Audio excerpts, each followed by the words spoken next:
4 आदमी के लिए आयोग 4,73,000 लोग को फिर से एग्जाम में बैठाएगा। वो लोग बाहर लाए, लूटे हैं वो लोग सरकारी संपत्ति। जो लोग ले आए हैं हमारे पास सबके वीडियो फुटेज है।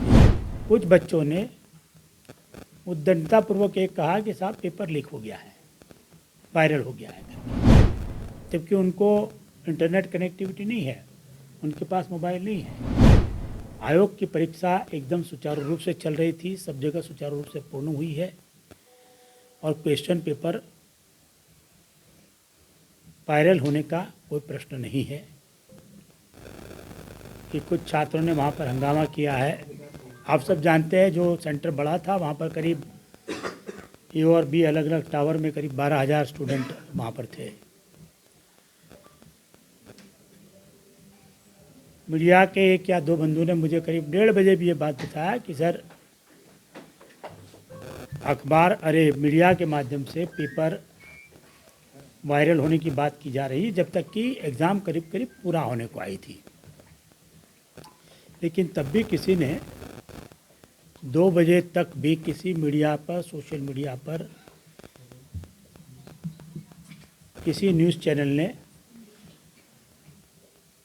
आयोग के क्वेश्चन पेपर को वायरल होने की कोई प्रूफ या कोई शिकायत नहीं की थी। आयोग को कभी कोई शिकायत नहीं मिली इस संबंध में। जब आयोग के पदाधिकारी वहाँ गए और सेंटर में पदाधिकारियों से बात किए तो बात के क्रम में ये बात सामने आई कि करीब 12:15 बजे सेंटर के किसी एक कमरे में कुछ बच्चों ने उद्दंडतापूर्वक एक कहा कि साहब पेपर लीक हो गया है, वायरल हो गया है करके। अभी बड़ा आश्चर्यजनक है कि जो बच्चे उस सेंटर में 2-2.5 घंटे से बगैर मोबाइल के बैठे थे, जिनके पास इंटरनेट कनेक्टिविटी थी नहीं, उन्होंने परीक्षा प्रारंभ होने के बाद ये कैसे कहा कि पेपर वायरल हुआ है, जबकि उनको इंटरनेट कनेक्टिविटी नहीं है, उनके पास मोबाइल नहीं है। और सेंटर के पदाधिकारियों ने बताया कि उसी में से कुछ बच्चों ने उद्दंडता की, कानून अपने हाथ में लिया और इन्विजिलेटर के हाथ से क्वेश्चन पेपर को छीन लिया। और ये छीन के वो उस रूम से बाहर निकले और उन्होंने उस सेंटर पर बाकी लोगों को भी भड़काने की कोशिश की। उसमें से कुछ छात्र फिर परिसर में बाहर आ गए करीब 12:30 पौने 1 के बाद। और तब आपने देखा होगा कि 1 या 2 वीडियो वायरल हुआ है जिसमें एक छात्र बड़ी ओपनली आयोग के प्रश्न पत्र को दिखा रहा है, एनवेलप को दिखा रहा है।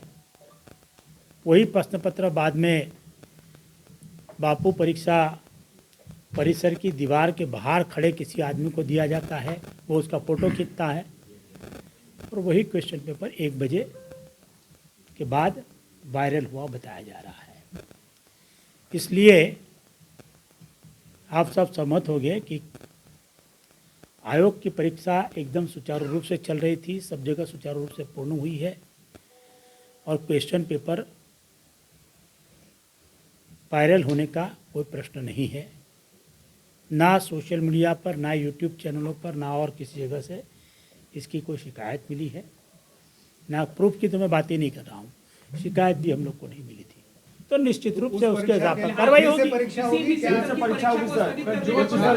नहीं, आप मुझे बताइए, 4 आदमी के लिए आयोग 4,73,000 लोग को फिर से एग्जाम में बैठाएगा। उस परीक्षा केंद्र में जो वंचित रह गए, जिन्होंने परीक्षा, आप कैसे डिसाइड करिएगा कौन वंचित रह गया? कितने लोग आप बताइए कौन कैसे वंचित रह गया? वहाँ पर 12,000 बच्चे थे, 5,000 5,500 बच्चों ने एग्जाम दी है। कुछ अभ्यर्थियों के वेतन अब क्या हुआ? अपने बच्चे ने फाड़ा कि किसी ने फाड़ा, कौन बताएगा? कुछ अभ्यर्थी तो बाहर तक कोई मार लेके आए, अभी ऑफिस के बाहर तक खड़े हैं। वही तो, क्यों लेके आए बाहर? वो लोग बाहर लाए, लूटे हैं वो लोग सरकारी संपत्ति। जो लोग ले आए हैं हमारे पास सबके वीडियो फुटेज है। सर, आप कह रहे हैं 5,500 छात्रों ने परीक्षा दी। हाँ, दी नहीं, पूरी की। वहाँ पर आए थे सब। 6,500 जो जो परीक्षार्थी जो परीक्षा नहीं दे पाए, आप नहीं सुने, अभी इन्होंने बताया एवरेज अटेंडेंस 62% है। तो रह गए या हंगामे की भेंट चढ़ गए, 100-200 छात्र जो हंगामा कर रहे थे, उनके हंगामे की वजह से जो जेन्युइन छात्र परीक्षा नहीं दे पाए हैं, क्या उनके बारे में आयोग आप जरा बताइए कैसे मानिएगा किसी को आप जेन्युइन छात्र? रो रहे हैं सर गेट में। रो रहे उसको मान लूं मैं? जो लहरा रहा है बाद में आकर रोएगा, मान लूंगा उसको? इसमें से एक भी प्रश्न पत्र अगर वायरल होता है या किसी प्रकार की चीज होती है, आपको क्वेश्चन पूछने चाहिए जी उस तरह से जिससे कि जेन्युइन बच्चों की बात सामने आए, ये नहीं कि आप क्रिमिनल लोग को आप बचाइएगा। सर आखिरी सवाल ये है कि जो लोग परीक्षा देकर घर गए उनके लिए क्या है कि बीपीएससी मतलब किसी भी स्कूल में परीक्षा को ऐसा नहीं रद्द करने का बीपीएससी ने सेंटर सुप्रिंटेंडेंट से रिपोर्ट मांगा है। सेंटर सुप्रिंटेंडेंट की रिपोर्ट में ये बातें स्पष्ट हो जाएगी। हमने जो आपको आंकड़े दिए हैं वो 912 सेंटर के हैं। 912 में से 911 सेंटर पर परीक्षा पूरी तरह से शांतिपूर्ण रूप से पूर्ण हुई है। पैनोरमा ग्रुप, जो सोचता है वो करता है। ये लो मुंह मीठा करो, आज मैंने अपना जॉब छोड़ दिया, अब हम पूर्णिया वापस जाएंगे। जॉब छोड़ दिया है? मतलब ये घर कैसे चलेगा? हम करेंगे क्या? और माँ बाबूजी क्या बोलेंगे? इसलिए मैं एक और मिठाई का डब्बा लाया। अपने बिजनेस के लिए लोन अप्रूव हो गया। अरे लोन अप्रूव हो गया वो तो ठीक है, लेकिन पूर्णिया में हम रहेंगे कहाँ? अपना घर भी तो नहीं है वहाँ। इसलिए तो एक और मिठाई का डब्बा अलग से लाया हूं। हमने पूर्णिया में घर ले लिया है, पूर्णिया के ई होम्स पैनोरमा में। पूर्णिया में पैनोरमा ग्रुप लेकर आए हैं ई होम्स पैनोरमा। बड़ा घर, आलीशान जिंदगी और अत्याधुनिक सुविधाओं के संग। अरे अरे, अब क्यों मुंह मीठा करवा रही हो? क्योंकि हम घर वापसी जो कर रहे हैं। घर वापसी की खुशी पूर्णिया में ई होम्स पैनोरमा के संग। ई homes panorama, luxurious lifestyle redefined. Bharatiya Janata party का सदस्य बनने के लिए 8800002024 पर मिस्ड कॉल करें। निवेदक भारतीय जनता पार्टी बिहार।